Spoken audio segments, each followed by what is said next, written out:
रमजान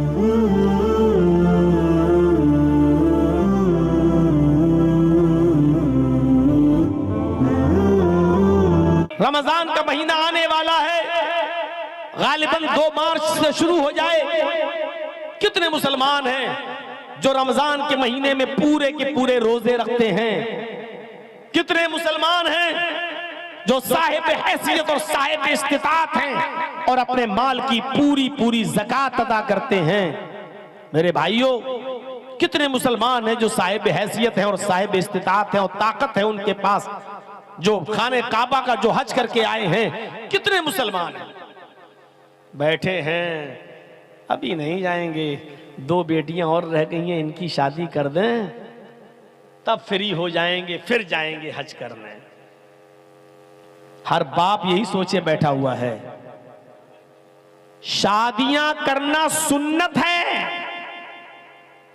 और हज करना फर्ज है, और कोई भी फर्ज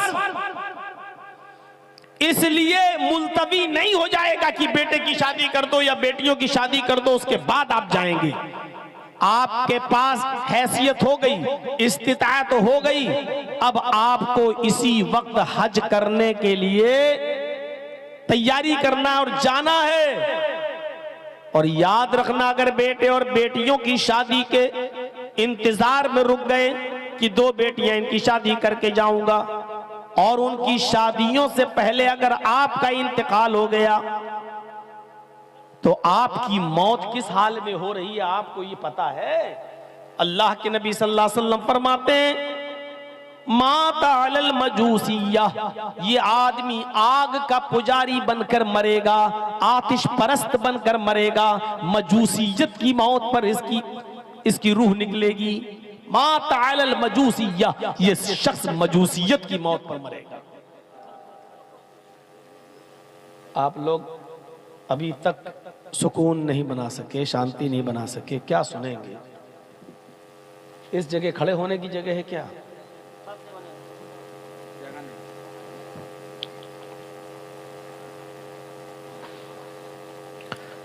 तो मेरे भाइयों, मोमिनों से और मुसलमानों से मुतालबा किया जा रहा है, क्या ईमान वालों, तुम इस्लाम के अंदर पूरे के पूरे दाखिल हो जाओ। हम और आप इस्लाम में दाखिल तो हैं, कलमा तो पढ़ते हैं, लेकिन ये हम और आप तय करें क्या पूरे के पूरे इस्लाम में दाखिल हैं?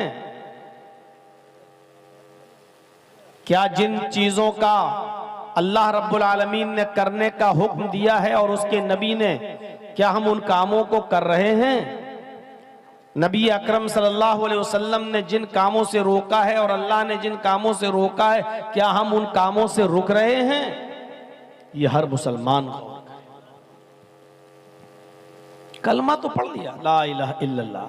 अभी किसी मुसलमान को खड़ा करके कहो इस जलसे में, भाई तुम मुसलमान हो, कलमा सुनाओ, अशहदु अन ला इलाहा इल्लल्लाह व अशहदु अन्ना मुहम्मदन अब्दुहु व रसूलुहु, या ला इलाहा इल्लल्लाह मुहम्मदुर रसूलुल्लाह, सब पढ़ देंगे। और आदमी ये समझ रहा है कि बस ये कलमा हमने पढ़ लिया हम मुसलमान हो। ये तो आपने स्कूल में एडमिशन ले लिया है। जैसे बच्चे की जब फीस जमा हो जाती है और एडमिशन जब उसका हो जाता है तो स्कूल में उसकी एंट्री हो गई, वो शख्स अब स्कूल में जाने के लायक हो गया। लेकिन पढ़ लिख कर इंजीनियर थोड़ी बन गया, डॉक्टर थोड़ी बन गया। इंजीनियर और डॉक्टर वो तभी बनेगा जब स्कूल में इंटर होने के बाद स्कूल के में जो पढ़ाया जा रहा है जब तक उसको पढ़ेगा नहीं और उस पर मेहनत नहीं करेगा और स्कूल के उसूल और ज़ाब्ते को फॉलो नहीं करेगा, तब तक वो नहीं बन सकता, ना इंजीनियर ना डॉक्टर। हाँ, स्कूल में उसकी एंट्री हो गई है बस। आपने कलमा पढ़ लिया, ला इलाहा इल्लल्लाह मुहम्मदुर रसूलुल्लाह, इस्लाम के अंदर आपकी एंट्री हो गई है। लेकिन आप मुसलमान कब बन सकते हैं? जब इस इस्लाम की यूनिवर्सिटी में जो बताया गया है और जो पढ़ाया गया है, जब तक आप उसको फॉलो नहीं करेंगे, उसको पढ़ेंगे नहीं और उस पर अमल नहीं करेंगे, तब तक आप सच्चे मुसलमान और पक्के मुसलमान नहीं बन सकते। यहां यही चीज कही जा रही है, या अय्युहल्लज़ीना आमनू उदखुलू फिस्सिल्मि काफ़ा। ईमान वालो, कलमा पढ़कर तुम ईमान में दाखिल तो हो गए, कलमा पढ़कर तुम इस्लाम में दाखिल तो हो गए, लेकिन मुसलमान अभी नहीं बने हो मुकम्मल। मुसलमान कब बनोगे? जो चीजें करने की हैं जब तक उनको करोगे नहीं, और जो चीजें छोड़ने की हैं जब तक तुम उनको छोड़ोगे नहीं, तो मुसलमान नहीं बन सकते। वही हमें और आपको गौर करना है। इस्लाम जो सारी दुनिया में सबसे बेहतर और अफजल मजहब, इन्नद्दीना इंदल्लाहिल इस्लाम, अल्लाह की दृष्टि में और अल्लाह की नजर में सबसे प्यारा और सबसे महबूब दीन इस्लाम है। अल-यौमा अकमलतु लकुम दीनकुम व अतममतु अलैकुम निअमती व रदीतु लकुमुल इस्लाम दीना। आए मोहम्मद सल्लल्लाहु अलैहि वसल्लम, आज मैंने तुम्हारे लिए तुम्हारे दीन को मुकम्मल कर दिया। अब इस्लाम देखिए क्या है। आए नबी, हमने आज इस्लाम को मुकम्मल कर दिया। वही इस्लाम माना जाएगा जो अल्लाह के रसूल पर मुकम्मल हुआ और अल्लाह के नबी ने हमें दिया। और जो इस्लाम का नाम लेकर नबी के बाद भी जो लोग काम कर रहे हैं और करवा रहे हैं, वो इस्लाम का हिस्सा नहीं हो सकता है। नबी के बाद जो चीजें राइज हुई हैं और जिनको इस्लाम का नाम दिया जा रहा है कि ये करो बड़ा सवाब, ये करो बड़ा सवाब, वो इस्लाम नहीं हो सकता। इस्लाम वही माना जाएगा जो अल्लाह के नबी जनाब मुहम्मद रसूलुल्लाह सल्लल्लाहु अलैहि वसल्लम ने दिया है। अल-यौमा अकमलतु लकुम दीनकुम व अतममतु अलैकुम निअमती, आज मैंने तुम्हारे लिए तुम्हारे दीन को मुकम्मल कर दिया है। वो अतममतु अलैकुम निअमती, और अपनी नेमतों का इत्माम कर दिया है, अपनी नेमतें पूरी कर दी हैं। जो हलाल होने की थी वो हलाल हो चुकी हैं, जिनको हराम करना था वो हराम हो चुकी हैं। अब इसमें कमी और बेशी नहीं की जा सकती है। जो जैसा था वैसा कर दिया गया, अब उसमें ना इजाफा होगा, ना कमी होगी, ना ज्यादती होगी। वरज़ीतु लकुमुल इस्लाम दीना, और अब मैं तुम्हारे इस दीन इस्लाम से राजी और खुश हो गया। अल्लाह उसी इस्लाम से राजी और खुश है। ये जो लोग बचते हटते जा रहे हैं बच्चे, यहाँ एक एक करके आदमी बैठता जाए, आप लोग जाते जाइए।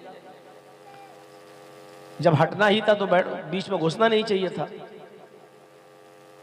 बस शक्ल देखने आए थे, फोटो खींचे और चल दिए। जो जगह खाली होती जा रही है लोगों को देते जाओ, बीच में अच्छा नहीं लगता, डिस्टर्ब होता है। तो मेरे भाइयों, अल्लाह उस इस्लाम से राजी है, अल्लाह उस इस्लाम से खुश है जो मोहम्मद रसूलुल्लाह सल्लल्लाहु अलैहि वसल्लम पर मुकम्मल हुआ है। और यही दीन आदम अलैहिस्सलाम से लेकर मोहम्मद रसूलुल्लाह सल्लल्लाहु अलैहि वसल्लम तक सारे पैगंबरों का यही दीन था, सारे नबियों का यही दीन था। कुल या अहलल किताबी तालौ इला कलिमतिन, कुल या अहलल किताबी तालौ इला कलिमतिन सवाइम बैनना व बैनकुम अल्ला नअबुद इल्लल्लाह। आए मोहम्मद सल्लल्लाहु अलैहि वसल्लम, कह दीजिए, अनाउंसमेंट कर दीजिए, आए अहले किताब, आए यहूदो नसारा, आए वो लोगों जिनको किताबें दी गई हैं, आओ एक ऐसे कलमे की तरफ, तालौ इला कलिमतिन, आओ एक ऐसे कलमे की तरफ, सवाइम बैनना व बैनकुम, जो हमारे और तुम्हारे दरमियान बराबर है। आओ एक ऐसे मूल मंत्र की तरफ, आओ एक ऐसे कलमे की तरफ जो हमारे और तुम्हारे दरमियान बराबर है, यानी वो तुम्हारा भी कलमा है और हमारा भी कलमा है। नूह अलैहिस्सलाम इस दुनिया में आए, उनका भी यही कलमा था ला इलाहा इल्लल्लाह। मूसा अलैहिस्सलाम इस दुनिया में आए, उनका भी यही कलमा था ला इलाहा इल्लल्लाह। ईसा अलैहिस्सलाम इस दुनिया में आए तो उनका भी यही कलमा था ला इलाहा इल्लल्लाह। नूह जब इस दुनिया में आए तो पढ़ा जाता था ला इलाहा इल्लल्लाह नूह रसूलुल्लाह। मूसा इस दुनिया में आए तो पढ़ा जाता था ला इलाहा इल्लल्लाह मूसा रसूलुल्लाह। ईसा जब इस दुनिया में आए तो पढ़ा जाता था ला इलाहा इल्लल्लाह ईसा रसूलुल्लाह। और जब मोहम्मद रसूलुल्लाह सल्लल्लाहु अलैहि वसल्लम इस दुनिया में आए तो पढ़ा जाता है ला इलाहा इल्लल्लाह मुहम्मदुर रसूलुल्लाह। यानी ये कलमा सारे नबियों का कलमा है। उस दौर के नबी के हिसाब से नबी का नाम तो बदलता गया, कभी ला इलाहा इल्लल्लाह नूह रसूलुल्लाह, कभी ला इलाहा इल्लल्लाह मूसा रसूलुल्लाह, कभी ला इलाहा इल्लल्लाह ईसा रसूलुल्लाह। लेकिन अब सारे नबियों की नबुव्वत को मंसूख कर दिया, खत्म कर दिया गया। और अब चलेगी तो शमए रिसालत चलेगी, अब चलेगा तो दीन मोहम्मदी चलेगा, और अब चलेगा तो यही कलमा चलेगा ला इलाहा इल्लल्लाह मुहम्मदुर रसूलुल्लाह।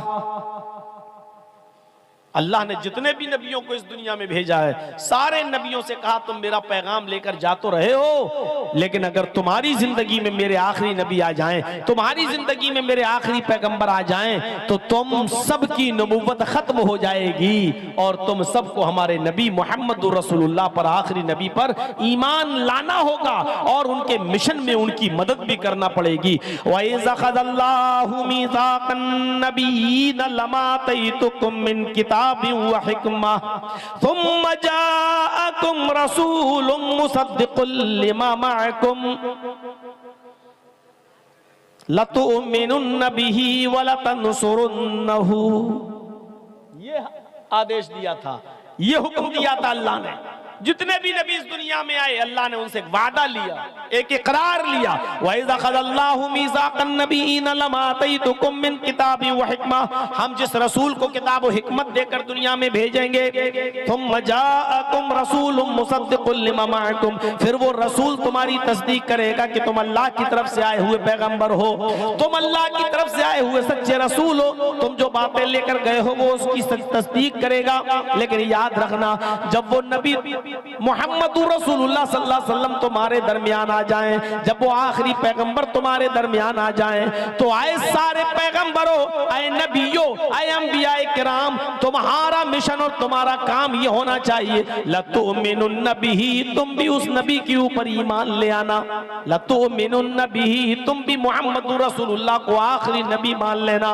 वला तंसुरुन्नहु, और वो नबी जो मिशन लेकर गया, वो नबी जो पैगाम लेकर गया, वो नबी जो दावत लेकर गया, तुम सबको उसकी दावत में, उसके मिशन में उसकी मदद भी करना पड़ेगी। तुम्हारी नबूवत खत्म हो जाएगी तो मैं भी ईमान लाना पड़ेगा आखिरी नबी पर, मोहम्मद रसूलुल्लाह पर।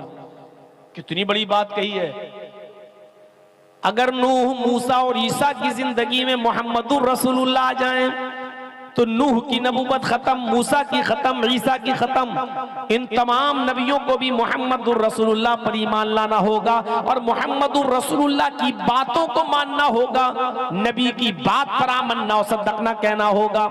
जब नबी की जिंदगी में नूह की नहीं चल सकती, जब नबी की जिंदगी में मूसा की नहीं चल सकती, जब नबी की जिंदगी में ईसा की नहीं चल सकती, तो मोहम्मद रसूलुल्लाह के आ जाने के बाद, नबी अकरम सल्लल्लाहु अलैहि वसल्लम के आखिरी पैगंबर बनकर इस दुनिया में मबऊस हो जाने के बाद, तो नबी के बाद आने वाले बुजुर्गों की बात नबी से ज्यादा कैसे चल सकती है। नबी अकरम के इस दुनिया में आ जाने के बाद, तो फिर नबी अकरम सल्लल्लाहु अलैहि वसल्लम के बाद पैदा होने वाले बुजुर्गों की बात को नबी की बात से ज्यादा अहमियत कैसे दी जा सकती है।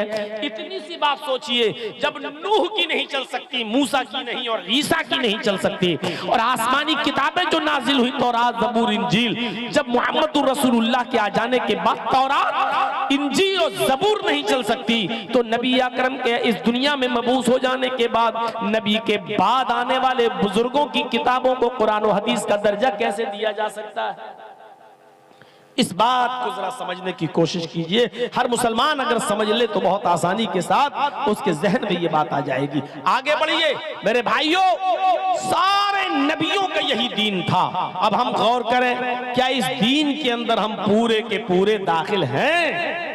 आइए, कितने मुसलमान हैं जो नमाज के पाबंद हैं, कितने मुसलमान हैं जो अभी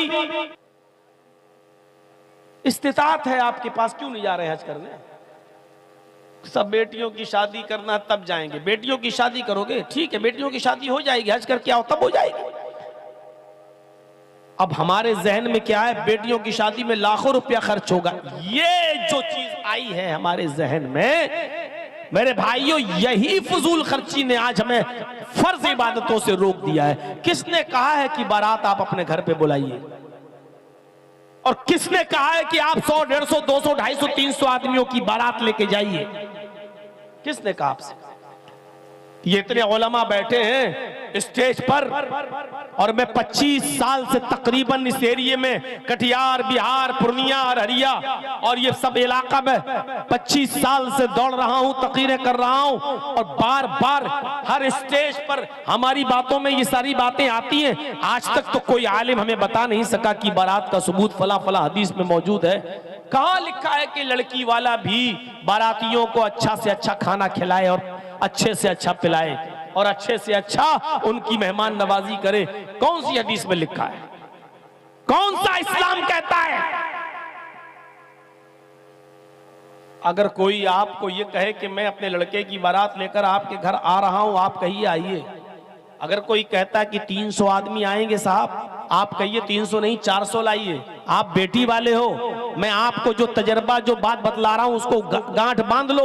और कोई है माँ का लाल जो उठे और कहे कि मौलवी जर्जीस ने कुरान और हदीस के खिलाफ ये बात कही है, उसको कहिए कि 300 नहीं 400 लाइए, 500 लाइए। और जब ये सब पहुंच जाएं, आप सबको सिर्फ एक एक गिलास पानी पिला के भगाइए, एक कप चाय भी मत पिलाइए।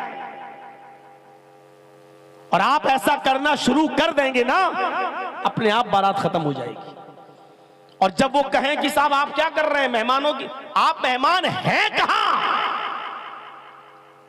आप तो मेरी बेटी के साथ निकाह करने के लिए अपने बेटे को लेकर आए हो और साथ में इतने लोग भी लेकर आए हो। मुझे ये दिखा दो कि अल्लाह के रसूल ने कभी कहा है कि इन बारातियों को चाय पिलाओ, खजूर खिलाओ, पानी पिलाओ और इनको खाना खिलाओ और मीट खिलाओ, बकरा खिलाओ, मुर्गा खिलाओ और अच्छी से अच्छी मेहमान नवाजी करो। आप हमें दिखा दीजिए, हम करने के लिए तैयार हैं। मेरे प्यारे साथियों, आप एक एक गिलास पानी पिलाइए, वो भी बिजलरी नहीं, चापाकल का जो आप पीते हो, वो उसी हैंड पाइप का जिसका आप पीते हो। और कहो ठीक है आप निकाह करिए और ले जाइए हमारी बेटी को, हो गया। 500 नहीं 1000 आदमी को बुलाइए। आप लड़की वाले के घर जाकर 400-500 आदमी बैठकर बोझ बनोगे हैं? वो आदमी कर्ज लेकर बेचारा आपको खिलाएगा पिलाएगा और आपके पेट को ठूसेगा, भरो लो है। उस आदमी के ऊपर आप मुसीबत बनेंगे जो अपनी बेटी भी आपको दे रहा है। हम आप गौर करें कि कितने % मुसलमान हैं। हमारा दिल अंदर से गवाही देगा। खोलिए अपने गरीबान के बटन और दिल से पूछिए हम मुसलमान हैं। जब आपका दिल कह दे कि हाँ, तो उससे पूछिए हम कितने % मुसलमान हैं। आपका दिल अंदर से गवाही देगा। बहुत बड़ा काम कर रहे हैं आप माशाअल्लाह। एक मस्जिद की तामीर, एक मस्जिद की तौसी, बढ़ चढ़ के हिस्सा लिया है। लेकिन याद रखिए मस्जिद तो बन जाएगी और आप थोड़ी बनाएंगे। जिसके नाम पर बन रही है, अल्लाह का घर है, वो इंतजाम कर देगा। आपको मस्जिद बनाने की फिक्र होनी चाहिए, लेकिन उससे ज्यादा फिक्र ये होनी चाहिए कि मस्जिद तो आलीशान बन जाएगी, मस्जिद में तो एसी लग जाएगा, लेकिन इस मस्जिद में नमाज पढ़ने वालों की मिकदार कितनी रहेगी, इस बात की फिक्र होनी चाहिए। अभी जर्जीस साहब का जलसा खत्म हो जाएगा 1:30 बजे के आसपास। तो मेरे भाइयों, अब आप अपनी जिस मस्जिद में नमाज पढ़ते हो, फजर में देखिएगा इस जलसे के बाद आपकी मस्जिद कितनी भरती है। आज उठिएगा, मस्जिद में जाइएगा और मुशाहिदा करिएगा कि फजर के अंदर इस मस्जिद में कितने नमाजी आ रहे हैं। आपकी मस्जिद में आने वाले नमाजी ये बता देंगे कि आज का 24 फरवरी का ये जलसा जो आपके बबुला बोना में हो रहा है, ये कितने % कामयाब हुआ और कितना नाकाम हुआ। सुबह में फजर की नमाज में मस्जिद बता देगी कि आपका जलसा कितना कामयाब हुआ और कितना नाकाम हुआ। सुबह फजर की नमाज पढ़ने जाओ तो मस्जिद से सवाल कर लेना, आए मस्जिद बताओ आज की रात का जलसा कितना कामयाब हुआ। मस्जिद के नमाजी आपको बता देंगे कि कितना कामयाब हुआ।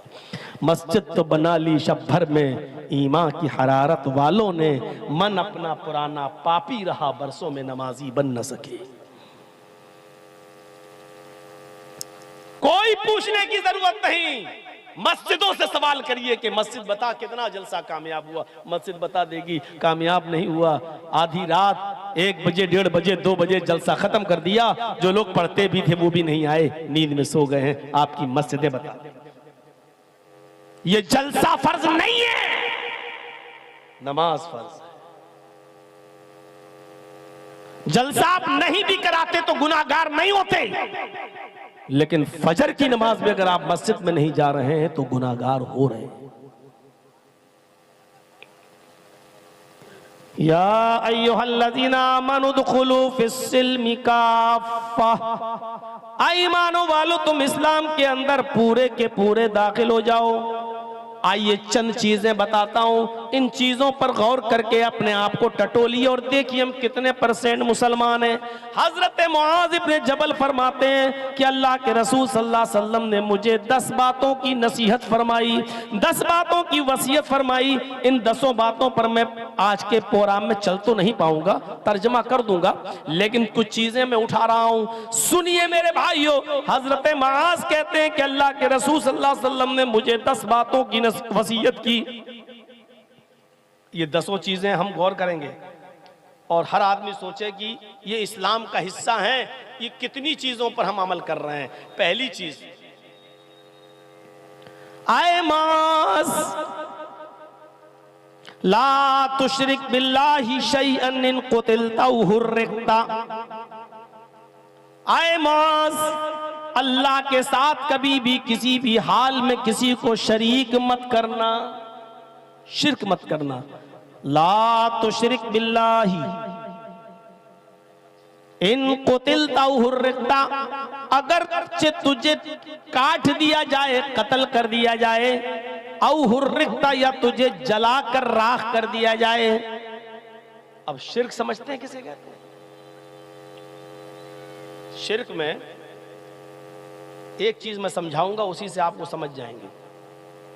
शिर्क कहते हैं अल्लाह की जातो सिफात और उसके इल्म और उसकी रुबूबियत और उलूहियत में किसी दूसरे को शरीक करना। मसलन आप ये कहें कि सजदा अल्लाह को है, लेकिन किसी और को भी हम सजदा कर सकते हैं। ये इबादत का नहीं, ताजीमी सजदा।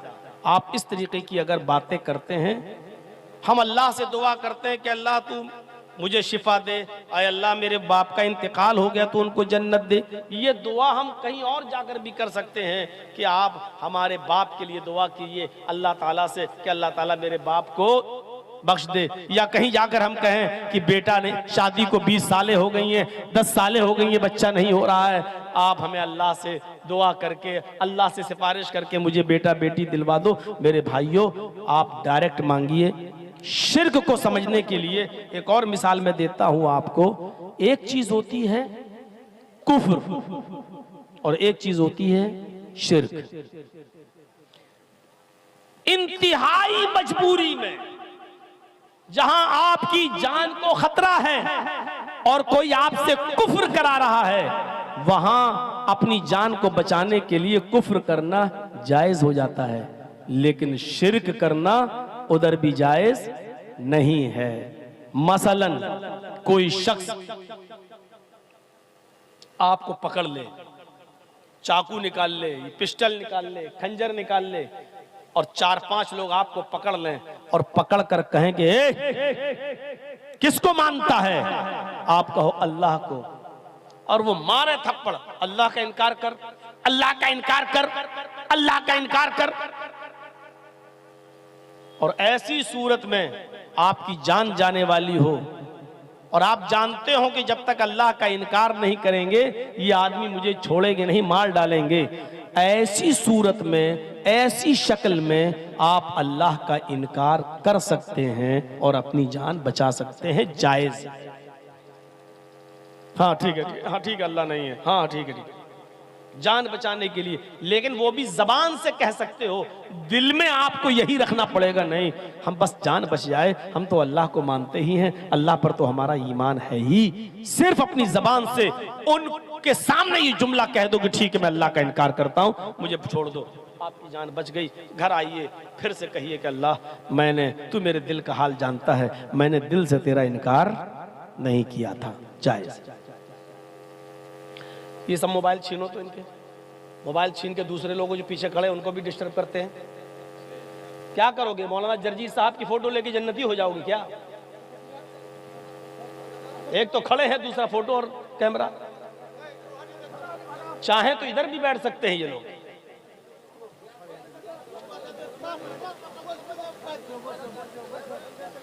भाई आप लोग जानते हैं कि मेरे नाम पर जब भीड़ हो जाती है तो उसी तरीके का इंतजाम करिए।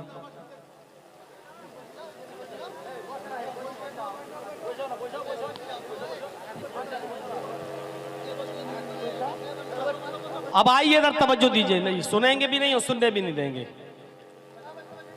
तो अल्लाह का, इधर देखिए, अल्लाह का इनकार करने से जान बच रही है तो बचा लीजिए। अब आइए दूसरी मिसाल पर, शिर्क क्या होता है?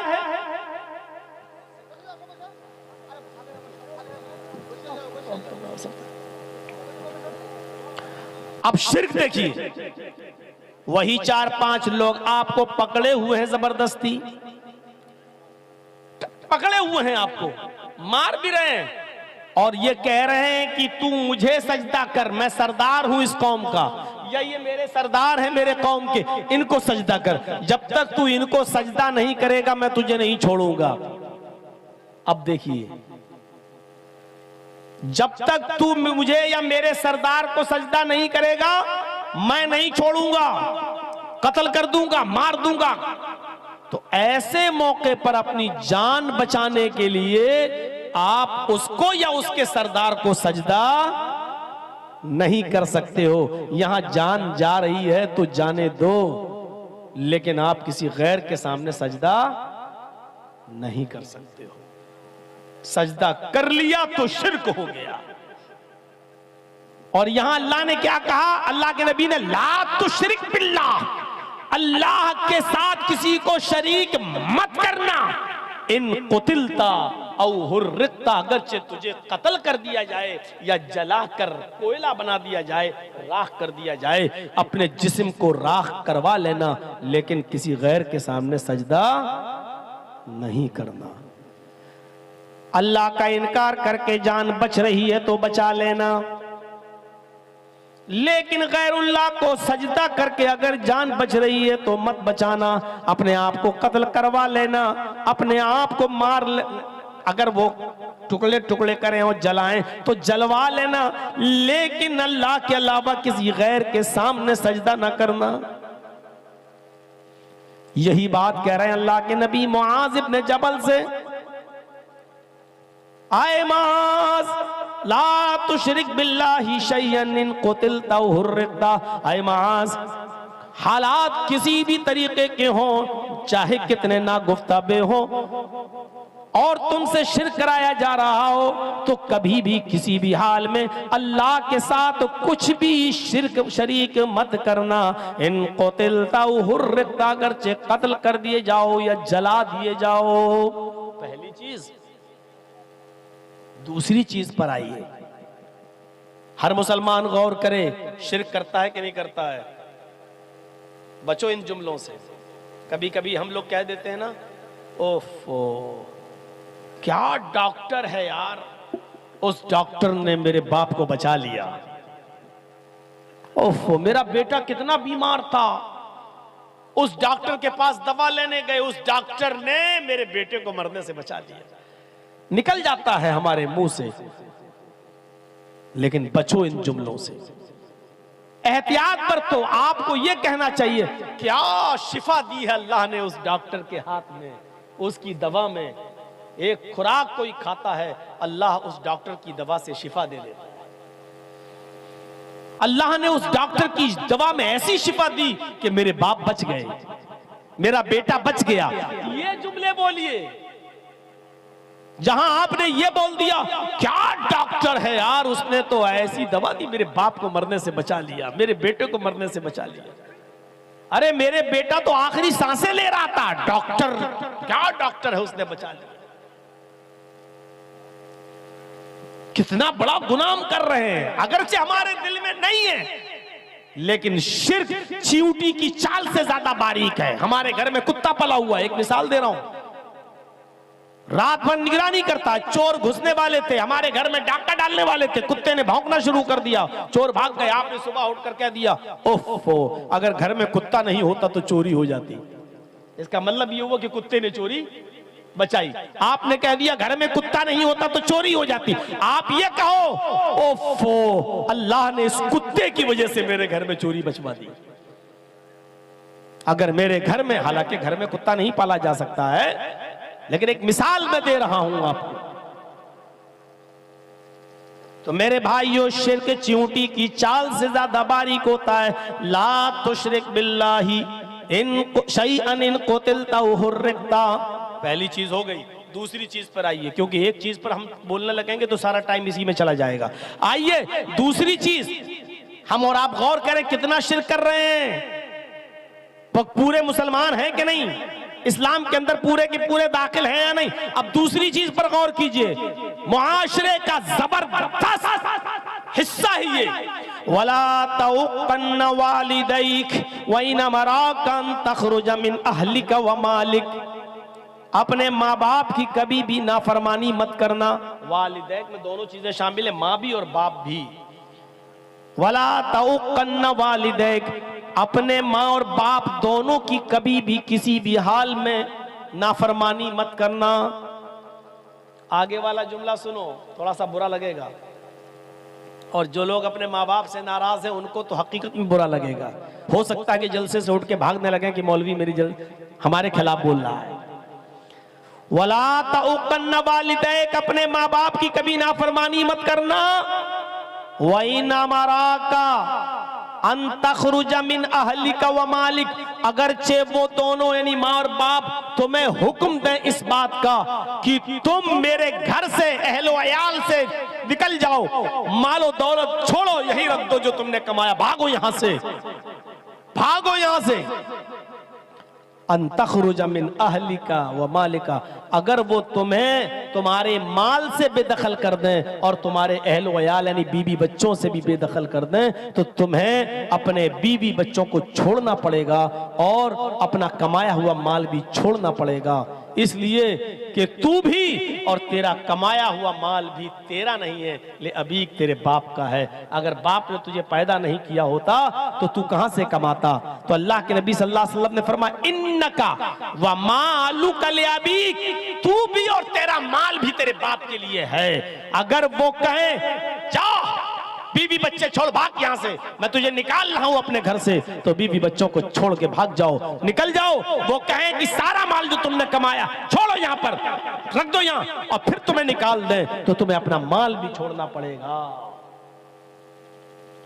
अपना माल क्या छोड़ोगे, अपने बाप को। बाप की तो वरासत पे तो फल फूल रहे हो, बाप के मरने का इंतजार कर रहे हो कब मरे और ये हिस्सा हमें मिले। मेरे भाइयों, वो अपना माल बाप के लिए क्या छोड़कर भागेगा। यहां मां बाप का मकाम और मर्तबा बताया जा रहा है कि कितना ऊंचा है, कि कभी भी किसी भी हाल में उनकी नाफरमानी नहीं करना है। हजरत इब्राहिम अलैहिस्सलातु वस्सलाम अपने बेटे इस्माइल से मिलने गए बहुत दिनों के बाद। वो मुल्के शाम में थे। जब उनसे मिलने के लिए गए, दरवाजे को खटखटाया। इस्माइल अलैहिस्सलाम की बीवी ने दरवाजा खोला।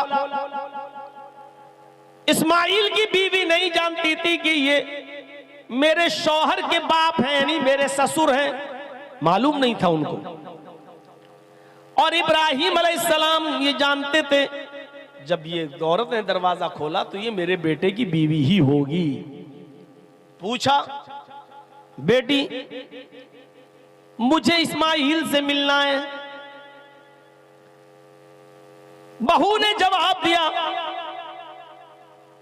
बुजुर्गवार से कि इस्माइल तो घर पे है नहीं, वो तो जंगल की तरफ गए हुए हैं, घर में खाने पीने को कुछ नहीं था इसलिए शिकार करने के लिए गए। कोई जानवर जो हलाल होगा उसका शिकार करके लाएंगे तब खाना बनेगा, वो घर पे नहीं है। इब्राहिम अलैहिस्सलाम ने बातें ही बातों में पूछ लिया, बेटी घर का गुजर बसर तुम्हारा कैसा चलता है, क्या हाल है तुम्हारे घर का?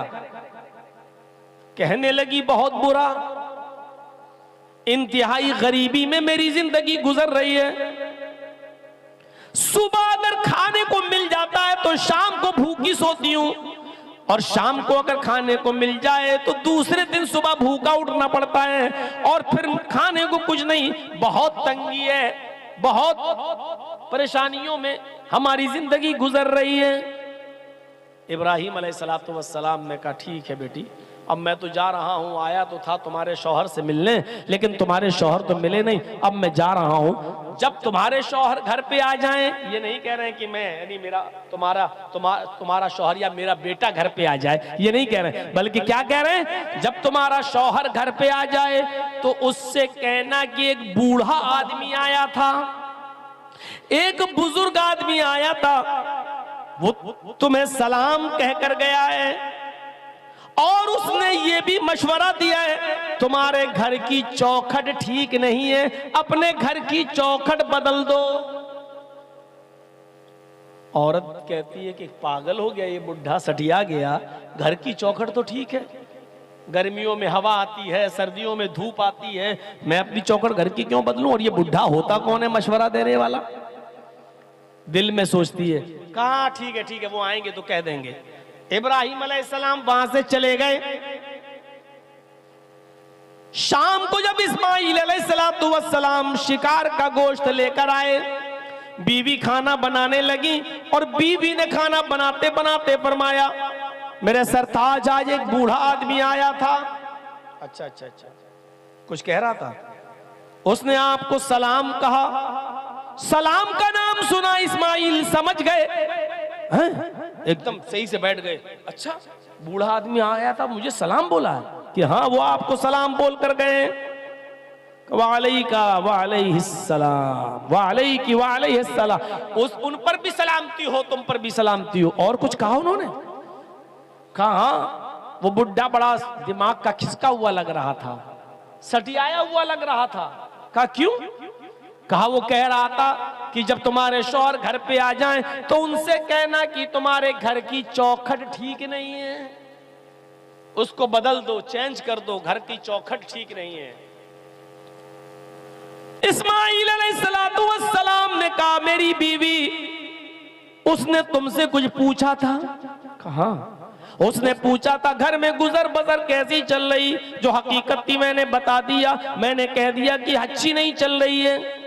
सुबह खा लो तो शाम को भूखा सोना पड़ता है, और शाम को खा लो तो सुबह भूखा उठना पड़ता है, फिर कुछ मिलता ही नहीं।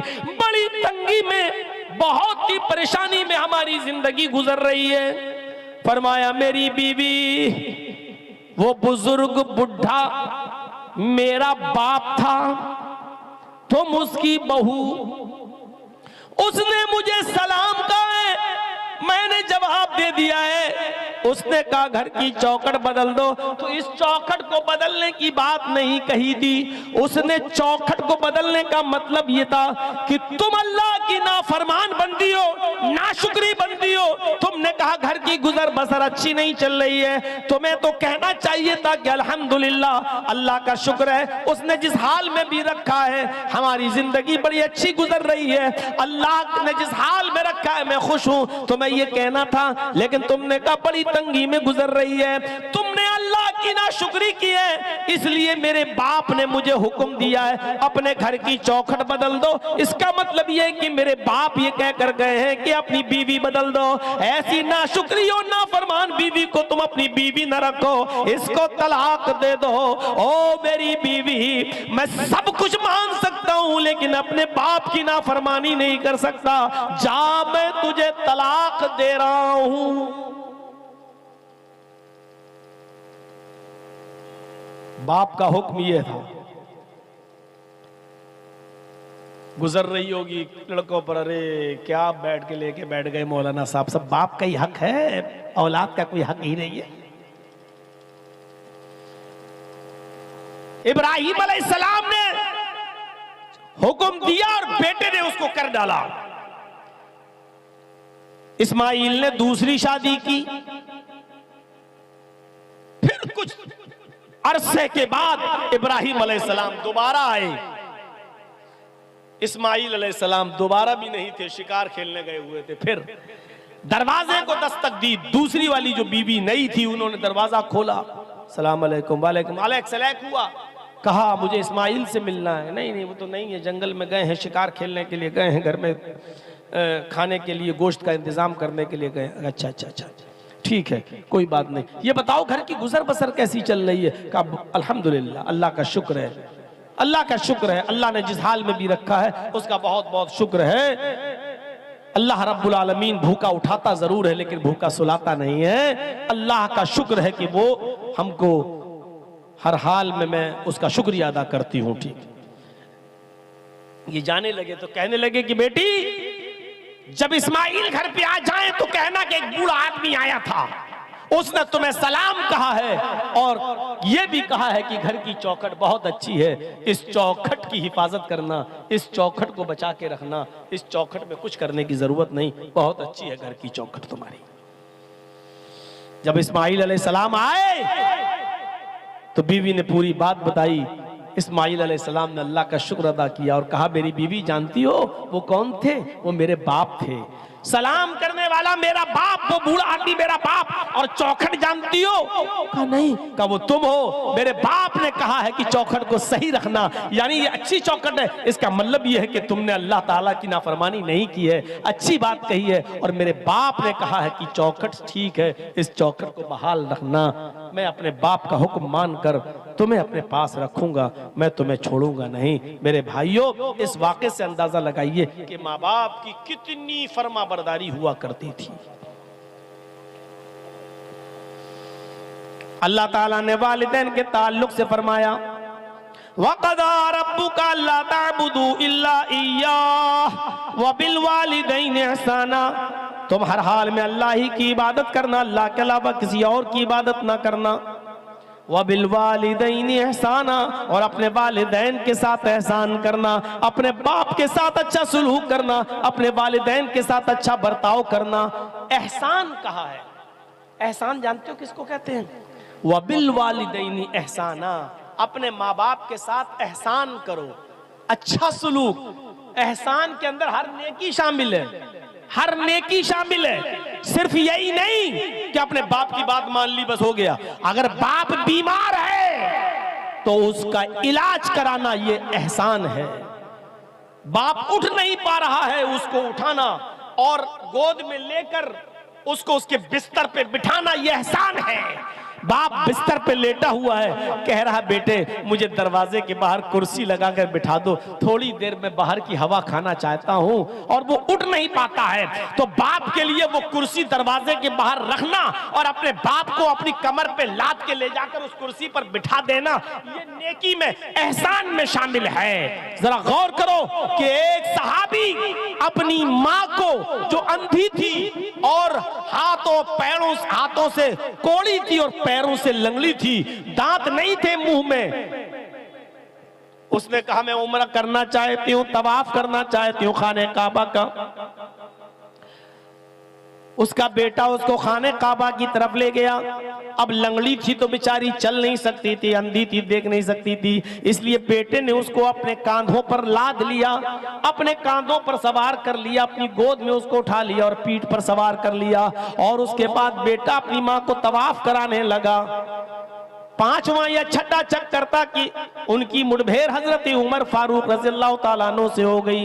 हजरत उमर फारूक से अस्सलाम वालेकुम, वालेकुम अस्सलाम। ये सहाबी हजरत उमर से कहने लगे, अमीरुल मोमिनीन ये मेरी माँ है। हजरत उमर ने कहा कि तुम्हें बहुत अच्छी माँ मिली है।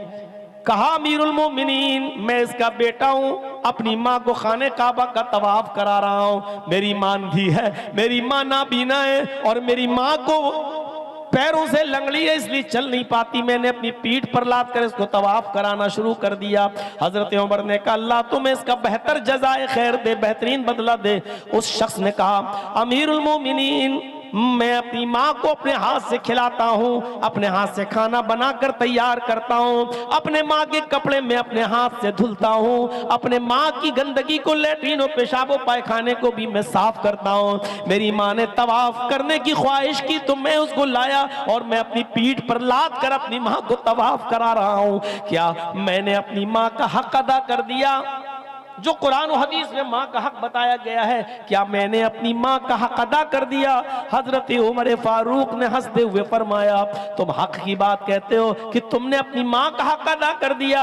अरे सुनो, जब तुम्हारी माँ तुम्हें पैदा कर रही थी, जब तुम्हें जन रही थी, जब तुम उसके पेट से बाहर आ रहे थे, जब तुम्हारी माँ तुम्हें पैदा कर रही थी और दर्द की वजह से जब वो कराह रही थी, दर्द की वजह से जब वो रो रही थी और उसकी आवाज आह करके निकल रही थी, जब तुम अपने माँ के बदन से बाहर आ रहे थे और वो दर्द से कराह रही थी, चीख रही थी, वो चिल्ला रही थी, उसके मुंह से जो आह निकली थी, पहली आह, पहली चीख जो उसके मुंह से निकली, अभी तो तूने उस पहली आह का भी हक अदा नहीं किया। तू अपनी माँ की पूरी जिंदगी का हक अदा क्या करेगा? तूने तो अभी अपनी माँ की पहली आह का भी हक अदा नहीं किया।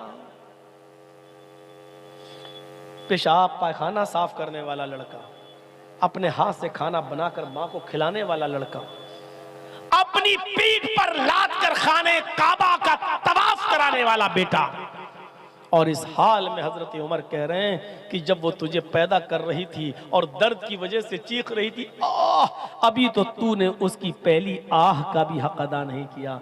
नौजवानों जरा सोचो, माँ और बाप का दर्जा कितना बड़ा है, उसका मकाम कितना बड़ा है। हम इस्लाम में पूरे के पूरे दाखिल हैं। क्या हम अपने माँ बाप की ऐसी खिदमत करते हैं? क्या हम माँ बाप की ऐसी सेवा, ऐसी खिदमत कर रहे हैं? ऐसी ऐसी औलाद, तारीख के औराक पढ़िए तो ऐसी ऐसी औलाद गुजरेगी कि बाप भी जेल में और बेटा भी जेल में। बाप की उम्र 90 साल और बेटे की उम्र 50 साल।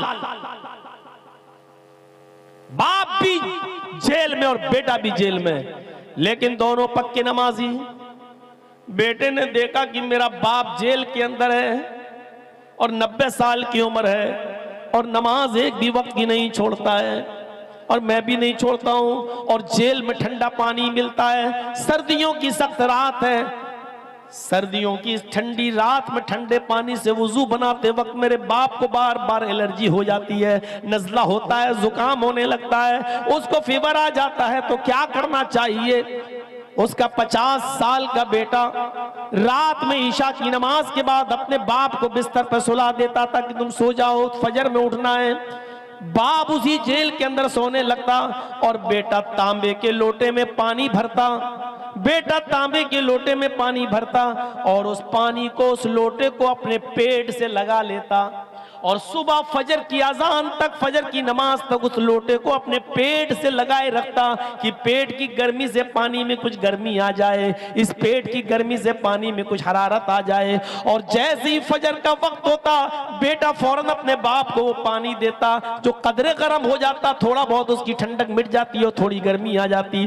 कहता, बेट बाबू जल्दी से वुजू बनाइए, पानी ठंडा हो जाएगा। और उसका बाप जल्दी से वुजू बनाता।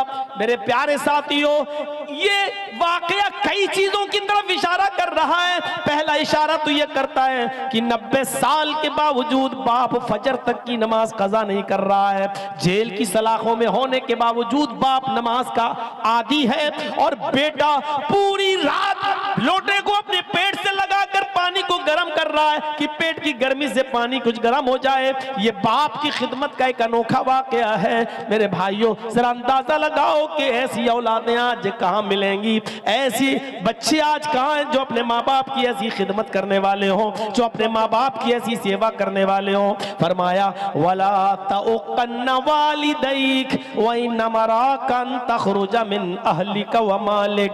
अपने माँ बाप की कभी भी नाफरमानी मत करना, अगरचे वो तुम दोनों को, अगरचे वो दोनों तुम्हें तुम्हारे बीवी बच्चों से दूर होने का हुक्म दे दें और मालो दौलत को छोड़ देने का ऑर्डर दे दें, इसके बावजूद तुम अपने माँ और बाप का दिल मत दुखाना और उनकी खिदमत करते रहना, उनकी नाफरमानी कभी मत करना। दो चीजें हो गई। तीसरी चीज पर आइए नौजवानों, तीसरी चीज। पहली चीज शिर्क मत करना, चाहे जला दिए जाओ या कत्ल कर दिए जाओ, पहली चीज। दूसरी चीज अपने माँ बाप की कभी नाफरमानी मत करना। और तीसरी चीज की तरफ इशारा कर रहे हैं अल्लाह के नबी माज, वला तत्रुकन्न सलातन मक्तूबतन मुतअम्मिदन। आए माज, फर्ज नमाज कभी भी किसी भी हाल में मत छोड़ना। फर्ज नमाज, ताकीद देखिए, ताकीद पर ताकीद। ला तत्रुकन्ना सलातन मक्तूबतन मुतअम्मिदन। हरगिज हरगिज कभी भी किसी भी हाल में तुम फर्ज नमाज मत छोड़ना। सलातन मक्तूबतन फर्ज नमाज, मुतअम्मिदन कसदन जानबूझकर, आमदन जानबूझकर कभी भी फर्ज नमाज कसदन मत छोड़ना। हॉस्पिटल जाना है, बाप बीमार है, जल्दी से लेके जा रहे हैं, अजान हो रही है, जल्दी से वुजू बनाइए। मस्जिद में आप जाएंगे, 15 मिनट के बाद जमात होगी, 15 बाप हालत सीरियस है, जल्दी से वुजू बनाइए, फर्ज 4 रकात पढ़िए जोहर की और फौरन एम्बुलेंस में बैठिए और बाप को लेके जाइए। सुन्नत छोड़ दीजिए, जाइए। ये है फर्ज नमाज जो कभी भी किसी भी हाल में तुम्हें नहीं छोड़ना है। बाप बीमार, बेटा बीमार, लेकिन आप मस्जिद में जाएंगे देर लगेगी, फिर 15 मिनट जमात का इंतजार करेंगे देर लगेगी। इस हाल में बेटा सीरियस हो सकता है, आपको जल्दी लेके जाना है, ज्यादा बुरी कंडीशन है, फौरन घर में 4 रकात हल्की सी नमाज पढ़ लीजिए। इन्ना आतेना कल कौसर फसल ले रब्बिका वनहर नशाने का होल अब्तर। दूसरी रकात में कुल हुवल्लाहु अहद अल्लाहु समद लम यलिद। 4 रकात पढ़िए और फौरन अपनी औलाद को, अपने बेटे बाप माँ कोई भी बीमार हो उसको लेके जाइए। ऐसे मौके पर सुन्नत छोड़ दीजिए। ये है फर्ज नमाज को किसी भी हाल में न छोड़ने का मतलब है। ला तत्रुकन्न सलातन मक्तूबतन मुतअम्मिदन कसदन आमदन, जानबूझकर फर्ज नमाज मत छोड़ना। बाप हॉस्पिटल में एडमिट है या बेटा हॉस्पिटल में एडमिट है, अब ऐसी मजबूरी में आपको क्या करना है? 4 जोहर पढ़ लीजिए, उसी के साथ 4 असर पढ़ लीजिए। पता नहीं असर में मुझे कहां जाना पड़े, बेटे का चेकअप कराना पड़े, ये कराना पड़े, तो आप जोहर के साथ असर मिला लीजिए या जोहर को थोड़ा लेट कर दीजिए और असर को थोड़ा पहले कर लीजिए और दोनों नमाजें एक साथ पढ़ लीजिए। मगरिब और इशा भी आप ऐसे ही कर सकते हैं कि मगरिब के साथ इशा पढ़ लीजिए। आप पढ़ना है लेकिन जो किसी भी कंडीशन में छोड़ी नहीं जा सकती है। फरमाया ला तत्रुकन्न सलातन मक्तूबतन मुतअम्मिदन, फर्ज नमाज को नमाज कभी भी किसी भी हाल में तुम्हें तर्क नहीं करना है, छोड़ना नहीं है, कसदन जानबूझकर। अगर छोड़ दोगे तो क्या होगा? फ़इन्न मन तरका सलातन मक्तूबतन मुतअम्मिदन फ़क़द बरियत मिन्हु ज़िम्मतुल्लाह। जो शख्स फर्ज नमाज को कसदन आमदन जानबूझकर छोड़ देता है, टाइम है लेकिन नहीं पढ़ रहा है, अजान हो रही है, रुक जाओ, इंडिया पाकिस्तान का मैच आ रहा है, आखिरी ओवर रह गया है, आखिरी ओवर देख ले तब जाएंगे। वो ओवर देखा तब तक मस्जिद में गया, जमात हो चुकी है। इसको कहते हैं आमदन और जानबूझकर छोड़ना। आमदन और कसदन जानबूझकर छोड़ना इसको कहते हैं। आप दुकान पर बैठे हैं, अजान की आवाज हो रही है, अब बेटे को फोन कर रहे, बेटे जल्दी आओ, तुम बैठो दुकान पे, मैं नमाज पढ़ने जाऊंगा। अब जब तक बेटा आ रहा है तब तक आप दुकान पे बैठ के शॉपिंग कर रहे हैं, और जब बेटा आया अब आप नमाज पढ़ने के लिए जा रहे हैं। मेरे भाइयों, जब नमाज पढ़ने के लिए मस्जिद में पहुंचे तो जमात हो चुकी है, जबकि उसूल ये था कि दुकान बंद करते, बेटे से भी कहते कि चलो नमाज पढ़ने, बाप भी पढ़ता और बेटा भी पढ़ता। मेरे भाइयों, दोनों को नमाज पढ़ना था। ये मस्जिद बन रही है इसलिए नमाज का टॉपिक उसी पर चिस्पा कर लीजिएगा, क्योंकि मस्जिद बनती ही इसलिए है कि उसमें इबादत हो, नमाज पढ़ी जाए। मस्जिद बना ली लेकिन नमाजियों से खाली रहे तो कोई फायदा नहीं। मेरे भाइयों, जरा तसव्वुर कीजिएगा, फ़इन्न मन तरका सलातन मक्तूबतन मुतअम्मिदन, अगर फर्ज नमाज को कसदन जानबूझकर छोड़ दिया, बरियत मिन्हु जिम्मतुल्लाह, तो अल्लाह की जिम्मेदारी खत्म हो जाती है। मर जहां मरना है, किसी भी हाल में तू रहे, अब अल्लाह की भी कोई जिम्मेदारी नहीं। फकत बरियत मिन्हु जिम्मतुल्लाह, अल्लाह की भी जिम्मेदारी खत्म हो जाती है। एक जगह अल्लाह ताला ने कुरान में फरमाया, वमन अअरज़ा अन ज़िक्री फ़इन्न लहू मईशतन ज़न्का, मेरे जिक्र से एराज करोगे तो फ़इन्न लहू मईशतन ज़न्का, हम तुम्हारी रोजी को तंग कर देंगे, तुम्हारी रोजी को बंद नहीं कहा, तंग कर देंगे। आज बताइए, ये मसला है हमारे आपके सामने के नहीं? मौलाना साहब, बहुत पैसा कमाता हूं लेकिन रुकता नहीं है, बरकत नहीं होती है। मैं घर पे आता हूं, 1000-2000 रुपए रोज कमाता हूं, लेकिन उससे ज्यादा खर्चे हो जाते हैं, कभी कोई बीमार, कभी कोई। मेरे भाइयों, कितने लोग ऐसे हैं हमें मिल चुके हैं जो कहते हैं कि मौलाना एक महीने में हम 50-50 लाख रुपए कमाते हैं लेकिन बरकत नहीं है। गौर करें, वो ऐसा तो नहीं कि वो नमाजें तर्क करते हैं, क्योंकि जिक्र से मुराद यहां नमाज है। और अल्लाह ने कहा, मन आरज़ा अन ज़िक्री, जिसने मेरे जिक्र से एराज किया, फ़इन्न लहू मईशतन ज़न्का, हम उसकी रोजी को तंग कर देंगे, हम उसकी रोजी को टाइट कर देंगे। वो कमाएगा लेकिन बचेगा नहीं, वो कमाएगा लेकिन उससे ज्यादा उसके अपने घर के बच्चे और बीवी की बीमारी में खर्च कर देगा।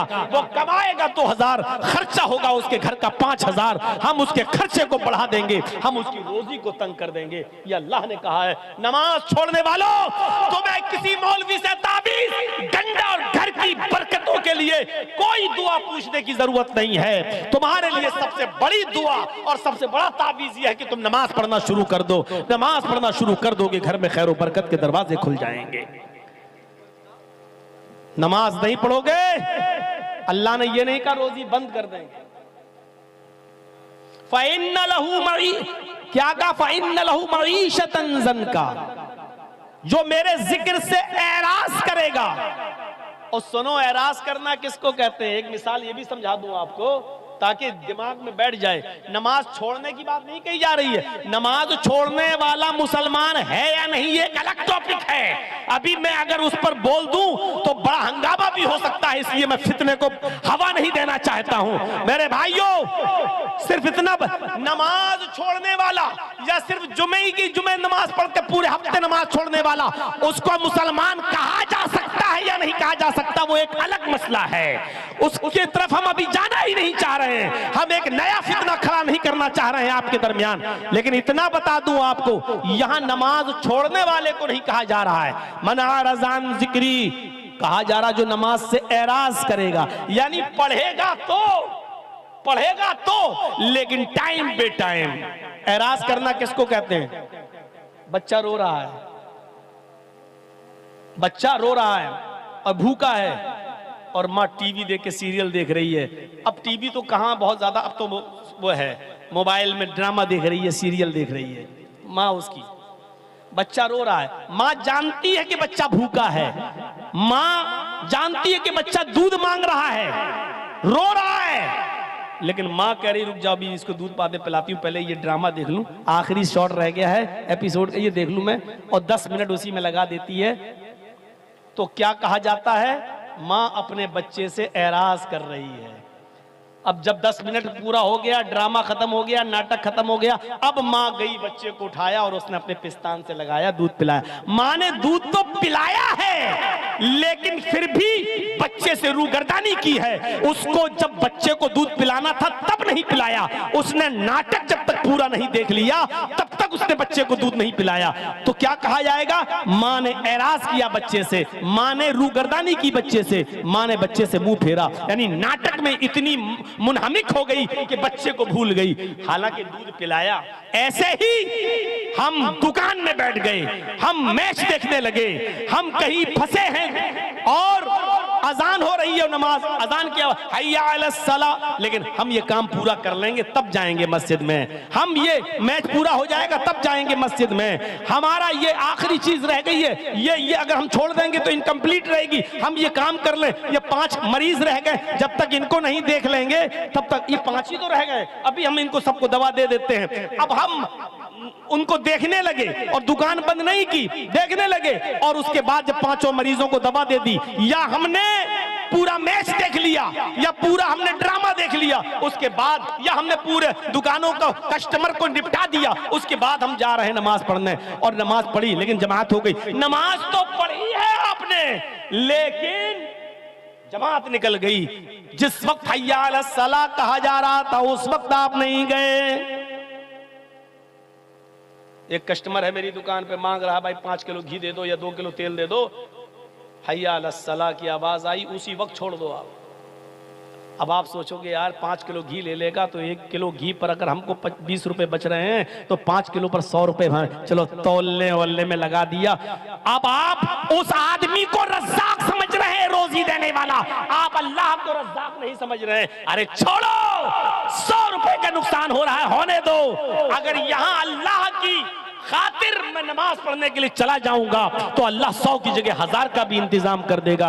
वमन यत्तक़िल्लाह यजअल लहू मखरजा, जो अल्लाह से डरेगा अल्लाह उसके लिए निकलने का रास्ता बना देगा। व यरज़ुक़हु मिन हैसु ला यहतसिब, और ऐसी जगह से उसको रोजी देगा जहां से उसको वहमो गुमान भी नहीं होगा, उसने सोचा भी नहीं होगा कि हमें यहां से रोजी मिल जाए। यह है नमाज से एराज करने का मतलब नमाज पढ़ तो रहे हैं लेकिन जिस वक्त पढ़ना चाहिए उस वक्त नहीं पढ़ना है। 5 मरीजों को निपटाने के बाद पढ़ेंगे साहब, 5 कस्टमर को निपटाने के बाद पढ़ेंगे, 2 ओवर रह गए पूरा हो जाए तब जाएंगे। ये खेल हम खेल रहे हैं, पबजी खेल रहे हैं, फला खेल रहे हैं, जब तक ये पूरा नहीं हो जाएगा तब तक नहीं। अब आप नमाज से एराज कर रहे हैं, अल्लाह ने एराज करने वालों से कहा, छोड़ने वालों से नहीं। छोड़ने वालों का अंजाम क्या होगा वो तो अल्लाह ही बेहतर जाने, हम बता ही नहीं सकते कि नमाज छोड़ने वालों की सजा क्या होगी जहन्नम के अंदर। हम एराज करने वाले उनके बारे में बतला रहे हैं जो पढ़ते हैं लेकिन टाइम पे टाइम टाल मटोल कर, है उनके बारे में बता रहे। वमन अअरज़ अन ज़िक्री फ़इन्न लहू मईशतन ज़नका, जो मेरे जिक्र से नमाज से एराज करेगा हम उसकी रोजी को तंग कर देंगे। ये 5 वक्त की नमाज पढ़ने वालों का हाल है, जो नमाज तो पढ़ते हैं लेकिन टाइम बे टाइम, उनकी रोजी को हम तंग कर देंगे। तो बेनमाजियों की रोजी का क्या हाल होगा? अब आप कहो मौलाना साहब काफिर तो इतने हैं हिंदुस्तान में कि जिनकी गिनती नहीं है, अब आप बताओ उनको तो खूब मिल रही है रोजी रोटी, अंबानी को देखो कितना अमीर है। मेरे भाइयों, अल्लाह के नबी ने इनके बारे में तो कह ही दिया है, अब दुनिया सिजनुल मोमिन, अरे दुनिया मोमिन के लिए जेल खाना है और दुनिया काफिरों के लिए जन्नत, व जन्नतुल काफिर, इन काफिरों के लिए दुनिया में ये सारी की सारी चीजें हैं, क्योंकि आखिरत में अल्लाह ने इनको सबको महरूम कर दिया है, वो आखिरत में तमाम नेमतों से महरूम है। तो काफिरों का हाल देखकर ये अंदाजा मत लगाओ कि ये भी तो नमाज नहीं पढ़ते, इनको तो खूब रोजी मिल रही है। अरे इनको इसलिए मिल रही है क्योंकि इनको आखिरत में कुछ नहीं मिलेगा, इनको जन्नत में इनका कोई हिस्सा नहीं है। तो मेरे भाइयों, इनकी मिसालें मत दिया कीजिए। जो बात भी मैं कह रहा हूं कुरान और हदीस के दायरे में कह रहा हूं, काफिरों की मिसाल मत दीजिए, अपनी मिसाल दीजिए। नमाज छोड़ने वालों के बारे में हम नहीं कह रहे हैं, उनके बारे में अल्लाह जाने और वो जाने। मेरे भाइयों, हम उनके बारे में कह रहे हैं जो नमाज तो पढ़ते हैं लेकिन अजान होते ही नहीं जाते हैं, बल्कि अपना काम निपटाने के बाद मस्जिद में जा रहे हैं नमाज पढ़ने के लिए। अजान इसलिए थोड़ी है कि अपना काम निपटा लो, अजान का मतलब हय्या अलस सलाह, आओ नमाज की तरफ, हय्या अलस सलाह, आओ अल्लाह की इबादत की तरफ, हय्या अलल फलाह, आओ कामयाबी की तरफ, आओ कामयाबी की तरफ, आओ फलाह बहबूदगी की तरफ। अगर तुम्हें अल्लाह की इबादत करना है तो कामयाबी मिलेगी। कामयाबी और फलाह बहबूदगी अल्लाह की इबादत और नमाज से जुड़ी हुई चीज है। नमाज पढ़ोगे तो कामयाब रहोगे, नमाज छोड़ोगे तो नाकाम रहोगे। इसलिए कोई भी मुल्ला, मौलवी, कठमुल्ला अगर ये कहता कि मेरे पास चले जाओ, हम तुम्हारे घर में खैर बरकत की और तुम्हारे दुकान में खैर बरकत का ताबीज देते हैं, दुआ दे देते हैं, वो झूठा है, वो मक्कार है, वो फरेबी है, वो आपको धोखा दे रहा है। मेरे भाइयों, अगर दुआओं से रोजी रोटी की बरकतें होने लगे तो मोहम्मदुर रसूलुल्लाह कभी अपने पेट पे पत्थर नहीं बांधते, कभी 2-2 महीना नबी के घर में चूल्हा बन रही होता। हजरत आयशा फरमाती है कि 2-2 महीने हमारे घर में चूल्हा नहीं जलता था। क्या अल्लाह के रसूल को दुआएं मालूम नहीं थी? ये कठमुल्ला तुम्हें ताबीज दे रहा है, 50 रुपए का और 51 रुपए का ले जाओ और तुम्हारे घर में खैर बरकत होगी। अरे तू अपने घर में खैर बरकत कर लेना। कुछ लोग रास्ते में तोते लेके बैठे रहते, भविष्य बताता है वो तोता पर्ची निकाल के, और खुद तोते वाले को मालूम नहीं कि मेरा भविष्य क्या है। तू बता, तू कब तक इस तोते से पर्चे निकलवाता रहेगा और लोगों से 5 रुपए और 10 रुपए भविष्य बताने का लेता रहेगा? अरे तेरे घर में बिल्डिंग कब बनेगी और तेरे घर में 5 मंजिला इमारत कब तैयार होगी, वो तोते वाला भी नहीं जानता है। ये हाल आज कठमुल्लाओं का है। एक साहब गए, लड़का था नौजवान, कहने लगा मौलाना साहब दिल की बात है। अरे हम दिल का ही तो मामला हल करते हैं। का क्या बात? कहाँ एक लड़की से प्यार हो चुका है, लड़की तैयार नहीं होती है, एक तरफा मोहब्बत है, शादी मेरी लड़की भी तैयार है लेकिन लड़की का बाप तैयार नहीं। अरे क्या बात करते हो, ये ताबीज मैं दे रहा हूं, ले लो, गले में डालकर सीधे लड़की के बाप के सामने आ जाना। लड़की का बाप अपनी बेटी को लेके खुद तेरे घर पे आएगा, लेकिन तुम्हें बेटी का नाम लड़की का और लड़की के बाप का नाम बताना पड़ेगा, क्योंकि ताबीज में लिखा जाता है। अब लड़का फंस गया बेचारा। अब बड़ी मुश्किल से बताया कि हाँ उसका नाम है मरियम। ठीक है, उसके बाप का नाम? बाप का नाम मत पूछो तो अच्छा है। नहीं साहब बताओ। तो उसने कहा कि वो आप ही की बेटी है, आप अपना नाम डाल दीजिएगा। कमीने, सुअर, उठाया जूता तो मेरी बेटी से हैं? भाई जब दीन का काम था, जायज काम था, तो ताबीज क्यों नहीं दिया? और जब अपना नाम सुना कि मेरी बेटी से ये प्यार कर रहा तो तू जूता चप्पल उठा रहा है। इसका मतलब जो चीज तू अपने लिए पसंद नहीं कर रहा है, फिर दूसरों की बहन बेटी के लिए कैसे तू ताबीज दे रहा है? कहां की शरीयत है ये? कहां का मामला है? ऐसे पाखंडियों से होशियार रहना। घर की खैरो बरकत चाहते हो तो 5 वक्त की नमाज पढ़ोगे, और नमाज पढ़ोगे तो उसमें अपने आप ये दुआ मांगोगे। जब एक सजदा करके उठोगे ना, सुभान रब्बी अला, सुभान रब्बी अला, सुभान रब्बी अला, अल्लाहु अकबर। अब आप बैठे हो, दूसरा सजदा करोगे, दूसरे सजदे से पहले बैठकर क्या दुआ पढ़नी पड़ती है? 2 मरतबा पढ़िए, रब्बिग़फिरली, रब्बिग़फिरली। बहुत आसान है। और एक और दुआ आती है, वो दुआ भी बहुत से लोग पढ़ते हैं, अल्लाहुम्मग़फिरली वरहमनी वहदनी वआफिनी वरज़ुक़नी। क्या दुआ है? अल्लाहुम्मग़फिरली, अल्लाह मेरी मग़फ़िरत फरमा, वरहमनी मेरे ऊपर रहम फरमा, वहदनी मुझे हिदायत दे, वहदनी मुझे हिदायत दे, वआफिनी और मुझे सेहत व आफियत नवाज, वरज़ुक़नी और मुझे रिज़्क़ हलाल अता फरमा। 5 वक्त की नमाज जब मुसलमान मस्जिद में आकर पढ़ेगा, और 5 वक्त की नमाज में एक रकात में 2 सजदे होते हैं, एक मरतबा उसको हर रकात में ये दुआ मांगना पड़ती है, वरज़ुक़नी मुझे रिज़्क़ अता फरमा। अगर उसने ज़ोहर की 10 रकात पढ़ी तो 10 मरतबा कहा वरज़ुक़नी। अगर उसने असर की 4 सुन्नत 4 फर्ज पढ़ी तो 8 मरतबा कहा वरज़ुक़नी। उसने मगरिब की 5 रकात पढ़ी तो 5 मरतबा कहा उसने वरज़ुक़नी। ईशा की कम से कम उसने 7 रकातें पढ़ी, 4 फर्ज 2 सुन्नत 1 वितर, तो 7 मरतबा उसने कहा वरज़ुक़नी। मेरे भाइयों गौर करो कि एक दिन में कितनी मरतबा वो अल्लाह से कह रहा है कि अल्लाह मुझे रिज़्क़ अता फरमा, अल्लाह मुझे बरकत वाला रिज़्क़ दे, अल्लाह मेरी रोजी रोटी में इजाफा दे, यानी अल्लाह मेरे कारोबार में बरकत अता फरमा। नमाज पढ़ोगे तो मिलेगी मिलेगी ये बरकत। तो ये तीसरी चीज थी, वला ततरुकन्ना सलातन मक्तूबतन मुतअम्मिदन फइन्न मन तरका सलातन मक्तूबतन मुतअम्मिदन फक़द बरियत मिन्हु ज़िम्मतुल्लाह। जो शख्स फर्ज नमाज को कसदन जानबूझकर छोड़ देता है, फक़द बरियत मिन्हु ज़िम्मतुल्लाह, तो अल्लाह की कोई जिम्मेदारी उसके ऊपर नहीं रहती है, नहीं मर रहा मरे, कटता है कटे। तो ये तीन चीजें मेरी आपके सामने। अब हर मुसलमान गौर करे कि वो शिर्क से कितना बचता है, माँ बाप का कितना बड़ा फरमा बरदार है और नमाजों का कितना बड़ा पाबंद है। क्या इस्लाम के अंदर वो पूरे के पूरे दाखिल है या नहीं है? आइए जरा लगे हाथ चौथी चीज की तरफ भी इशारा कर देता हूं, और चौथी चीज भी बड़ी हसास चीज है, हमारे मुआशरे में नासूर की तरह फैली हुई है। अल्लाह के नबी सल्लल्लाहु अलैहि वसल्लम फरमाते हैं, अए माज चौथी चीज पर गौर करो, वला तशरबन्न खमरन फइन्नहु रासु कुल्ल फाहिशतिन। अए माज कभी भी किसी भी हाल में शराब मत पीना, इसलिए कि वो हर बुराई की जड़ है। हमारा नौजवान तबका गौर करे कि वो कितनी शराब पी रहा कि नहीं पी रहा है।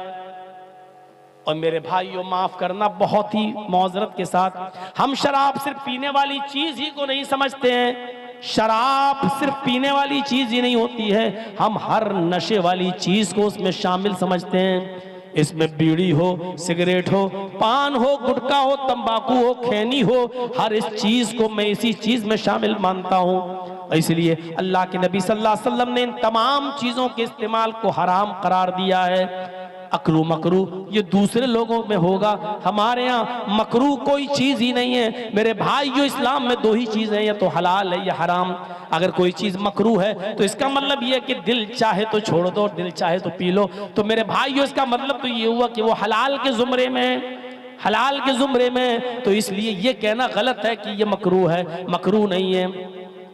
शराब को हाथ मत लगाना, फ़इन्नहु रासु कुल्ल फ़ाहिशतिन, हर बुराई की जड़ है। शराब सिर्फ बुराई नहीं है, बल्कि एक शराब के पीने के बाद दूसरे गुनाह करने का भी, यानी शराब पीना खुद एक गुनाह, लेकिन शराब पीने के बाद और भी गुनाह होने लगते हैं। शराब पी के टुन घर में घुसे, माँ करी मना किया था फिर पी के आया, और तेरी माँ का, तेरी में अपनी माँ को ही माँ बहन की गाली, अपनी बहन को भी गाली, बाप को गाली, भाई को गाली, और ऐसी गंदी गंदी गाली जो तू नशे में देता है, जिसको कोई मर्द भी सुनना गवारा नहीं करता, तेरे घर की औरतों को सुनना पड़ता है।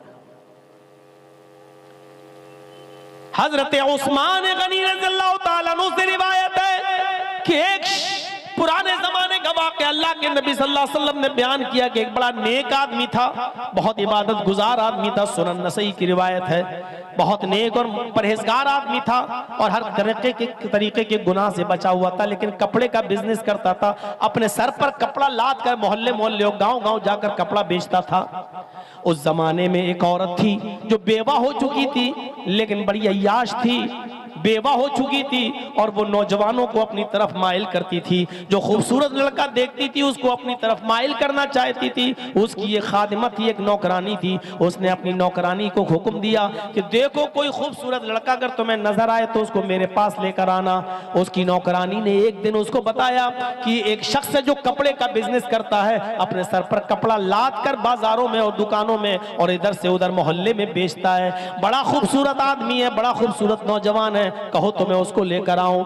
कहा कि ठीक है उसको लेकर आओ। जैसे ही उस नौकरानी ने उस नौजवान को देखा तो कहने लगी कि मेरी मालिकन है, वो तुम्हें बुलाना चाहती हैं और तुमसे कोई मसला पूछना चाहती हैं। चलो कुरान और हदीस का नहीं, तुम उसको उसके यानी उस मजहब के मुताबिक उसका मसला बता दो। इसने सोचा कि कोई दीन का मामला है जिस मजहब पर ये लोग अमल करते थे, लिहाजा चलो हम चलते हैं, तुम्हारी मालिकन को कोई मसला है तो बता देते हैं। ये नौकरानी उसको लेकर गई, ये खातिमा उसको लेकर गई। अंदर घुसती है तो दरवाजा बंद हो जाता है। कहती है आइए दूसरे दरवाजे में। उसने दूसरा दरवाजा खोला। जब ये हजरत दूसरे दरवाजे में दाखिल हुए तो दाखिल होने के बाद दूसरा दरवाजा बंद हो जाता है। कई दरवाजों के अंदर लेकर गई, वहां उसकी मालिकन बैठी हुई थी, बेवा औरत बैठी हुई थी जो बड़ी खूबसूरत थी और हसीन और जमील थी। उसने अपनी बांदी को, नौकरानी को हुक्म दिया कि तुम अब जा सकती हो, और उसने कहा कपड़ा दिखाओ। वो बेवा औरत इनसे कहने लगी मुझे कोई मसला नहीं पूछना है, मुझे सिर्फ आपसे कपड़ा देखना है। वो अपना कपड़ा दिखाने लगे, ये देखो, ये देखो, ये इतने मीटर, ये इतने गज, ये इतने गज, सब कपड़ा दिखाने लगे। लेकिन वो कहने लगी कि मुझे कपड़ा भी नहीं देखना है। ओ दुनू मिन्नी, तुम मेरे करीब आ जाओ, मैं तुमसे मिलना चाहती हूँ, मुझे तुमसे आज तलज्जुज़ है, यानी लज्जत हासिल करना है। आओ मेरे साथ, आओ जिना करो मेरे साथ, हम बिस्तरी करो। इन्होंने कहा माज़अल्लाह, अल्लाह की पनाह, ये चीज़ हराम है। उस औरत ने उनको चारों तरफ से घेर लिया, कहा कि तुम नहीं जानते, दामन में फंस चुके हो, निकलोगे तो तुम्हारी नेकी पर और तुम्हारी अमानतदारी पर धब्बा लगेगा। ऐसा शोर करूंगी कि मेरे शोर से पूरा मोहल्ला जाग जाएगा। अब तुम्हारे सामने 3 रास्ते हैं, इनमें से तुम्हें एक पर अमल करना है, या फिर समझ लो कि तुम पूरे इलाके में रुस्वा हो जाओगे और लोग कहेंगे देखो इबादत करता है और काम इतना बुरा है, इतने कमरे के अंदर घुसकर एक औरत के साथ जिना करने, हम तो फौरन तुम्हारे ऊपर इल्जाम लगा देंगे। ये चारों तरफ से बेचारा नेक आदमी फंस चुका है, बुरी तरीके से कहता है कि अच्छा मेरे सामने ऑप्शन क्या है। उसने एक और कमरे के अंदर ले गई, सुनिए मेरे भाइयों, हदीस का वाकया है। वो एक और कमरे में ले गई, वहां क्या देखते हैं ये हजरत कि एक खूबसूरत नौजवान, एक खूबसूरत छोटा सा बच्चा बैठा हुआ है जिसकी उम्र 6-7 साल की है, बहुत ही गोरा चट्टा लड़का बैठा हुआ है, और उसी के पास शराब रखी हुई है, और शराब के पास एक छुरी रखी हुई है, और वहीं जाकर ये औरत भी बैठ जाती है। अब ये कहती है उस नेक आदमी से, उस नेक शरीफ इंसान से कि ये छुरी उठाओ।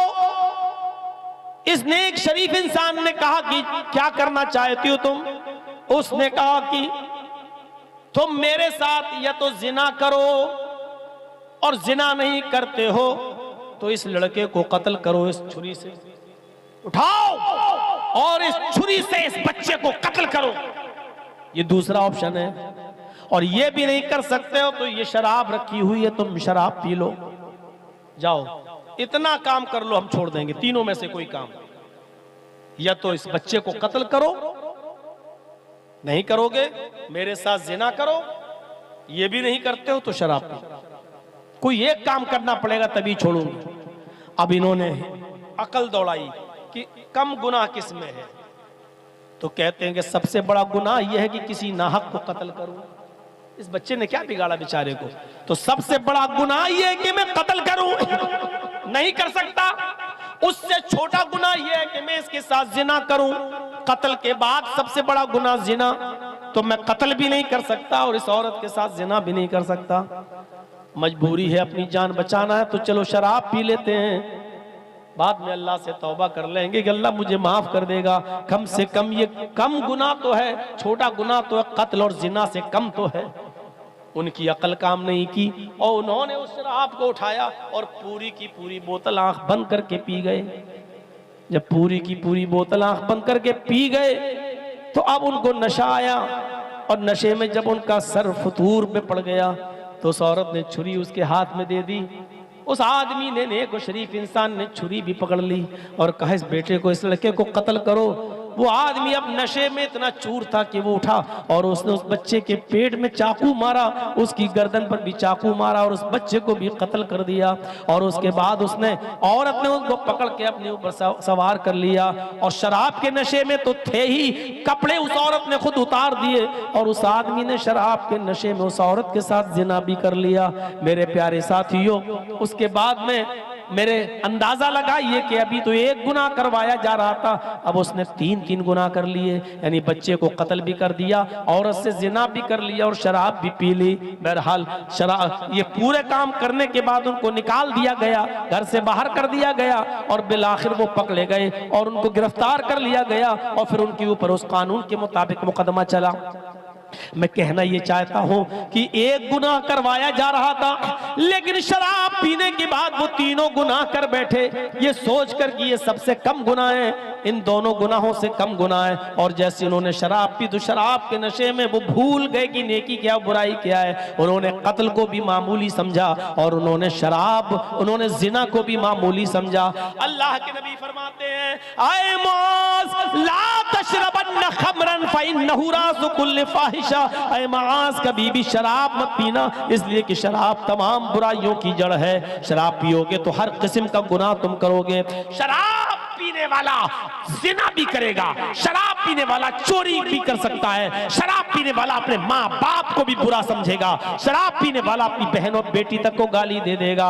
मेरे भाइयों, शराब पीने के बाद इंसान की अकल काम नहीं करती। अल्लाह के नबी फरमाते हैं कि मेरी उम्मत पर एक जमाना ऐसा आ जाएगा जो जमाना बनी इसराइल पर आया था। ला यातियन्ना अला उम्मती मा ताला बनी इसराइल हज़वन नाल बिन नाल, जैसे दोनों जूते जो पैरों में पहने जाते हैं वो बराबर होते हैं, ऐसी मेरी उम्मत में और बनी इसराइल में कोई फर्क नहीं रहेगा, दोनों बराबर होंगे। यहां तक कि बनी इसराइल में हत्ता इन कान मिनहुम मन ताला उम्मीही अलानियतन, यहां तक कि कौम बनी इसराइल में से कोई शख्स अपनी मां के साथ जिना किया होगा, अपनी मां के साथ उसने मुंह काला किया होगा सरेआम सबके सामने, तो मेरी उम्मत पर भी कयामत उस वक्त तक नहीं आएगी जब तक कि मुसलमानों में भी ऐसे लोग पैदा ना हो जाएं जो अपनी मां के साथ जिना करें, वो भी चौराहे पर, वो भी सरेआम सबके सामने। जब तक ये मुसलमान अपनी मां बहन बेटी के साथ चौराहे पर सबके सामने जिना नहीं करेगा, कयामत नहीं आएगी। मेरे भाइयों, ये मां बहन और बेटी के साथ एक नौजवान जिना करेगा, यहां तक पहुंचाने वाली चीज होगी शराब। यही शराब का नशा एक दिन नौजवान को उसकी मां बहन और बेटी के साथ जिना करने पर मजबूर कर देगा और कहेगा मेरा तो अकल ही काम नहीं कर रही थी, मेरा तो दिमाग ही काम नहीं कर रहा था। मेरे भाइयों, कयामत की निशानियों में से एक निशानी यह है कि नौजवान अपनी मां और बहन और बेटी के साथ जिना करेंगे। मुरादाबाद का एक वाकया मैं आज से 13-14 साल पुराना बताता हूं कि वहां एक लड़की बेचारी नौजवान बेटी नौजवान लड़की की शादी एक बूढ़े आदमी से कराई गई। जब रीजन पूछा गया तो पता ये चला कि इस कुंवारी लड़की से इसके बाप ने जिना कर लिया था, इसके बाप ने जिना कर लिया था और उस लड़की के पिस्तान से दूध आना शुरू हो गया था। जब वहां के इलाके की औरतों को पता चला तो जब इसको जबरदस्ती पूछा गया कि बता मुजरिम कौन है, ये तेरे साथ ये हरकत किसने की है, तो उसने रोते हुए दास्तान सुनाते हुए अपने बाप का नाम लिया। मेरे भाइयों, गौर करो, अब ये दिन आ चुके हैं कि बाप अपनी बेटी के साथ जिना करने लगा, भाई अपनी बहन के साथ भी मुंह काला करने में थक नहीं रहा है। अब मोबाइलों में और यूट्यूब पर और उससे भी घिनौने सॉफ्टवेयर आ चुके हैं, उनमें जाकर जब आप डीपली घुसोगे, जब शहावत जागेगी और शहावत को पूरा करने का कोई इंतजाम नहीं होगा तो इंसान अपनी मां और बहनों बेटियों के साथ भी जिना करेगा, जानवरों के साथ भी जिना करेगा। ये सब कयामत की निशानियां शुरू हो चुकी हैं। मेरे भाइयों, हमें और आपको मुआशरे की इस्लाह करना है तो शराब नोशी से तौबा करना है। ये 4 चीजें ही मैं बता सका, 10 चीजें मेरी थी लेकिन 10 चीजों पर मैं नहीं चल पाऊंगा। और 5वीं चीज इतना बता दूं कि इय्याका वल मासिया फइन्न बिल मासियति हल्ला सखतुल्लाह, अल्लाह की नाफरमानी का कोई काम मत करना। जिस बस्ती में अल्लाह की नाफरमानी होती है, अल्लाह का अजाब उस बस्ती पर हलाल हो जाता है। अल्लाह की नाफरमानी मत करना। देख लीजिए आपके गांव में कितनी अल्लाह की नाफरमानी हो रही है। अगर आपके गांव में ऑर्केस्ट्रा आती हो और डांस करती हो और पूरे गांव में कोई आदमी ऑर्केस्ट्रा को डांस करने से रोकने वाला ना हो तो समझ लो इस गांव के अंदर अजाब आने वाला है।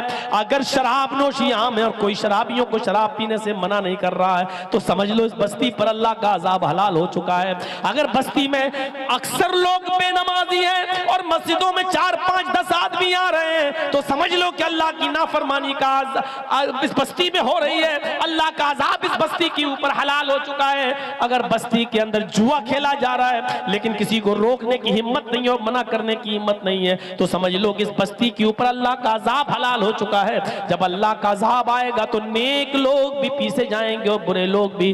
जब चक्की में गेहूं पीसा जाता है तो उसके साथ घुन भी पीस जाता है।